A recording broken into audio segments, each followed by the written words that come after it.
আমি সবাইকে আহ্বান করব, আজকে আমাদের বাংলাদেশপন্থী যারা আছে, ছাত্র শিবির, ছাত্রদল এবং সকল ছাত্র সংগঠন, জামাত, বিএনপি সহ বাংলাদেশে যারা ফ্যাসিবাদ বিরোধী আন্দোলন করেছে, জুলাইয়ের যত পক্ষের শক্তি আছে, সবাইকে আজকে আমাদেরকে ঐক্যবদ্ধ হতে হবে হাসিনার প্রশ্নে, এবং এই যারা ফ্যাসিবাদ কায়েম করেছে তাদের বিচারের প্রশ্নে আমাদের সবাইকে এক হইতে হবে। আমরা ঐক্যবদ্ধভাবে এই খুনি হাসিনার বিরুদ্ধে এবং বাংলাদেশের স্বাধীনতা, সার্বভৌমত্ব, অখণ্ডতাকে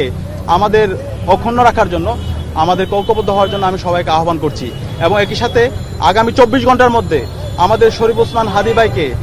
যে সন্ত্রাসীরা গুলি করেছে তাদের সবাইকে আইডেন্টিফাই করে তাদেরকে দৃষ্টান্তমূলক বিচারের আওতায় নিয়ে আসার জন্য আমি আহ্বান করছি। আমি আশা রাখবো বাংলাদেশের সকল ফ্যাসিবাদ বিরোধী যারা আছে, সকল রাজনৈতিক দল, ছাত্র সংগঠন, সিভিল সোসাইটি, সবাই আমরা ঐক্যবদ্ধভাবে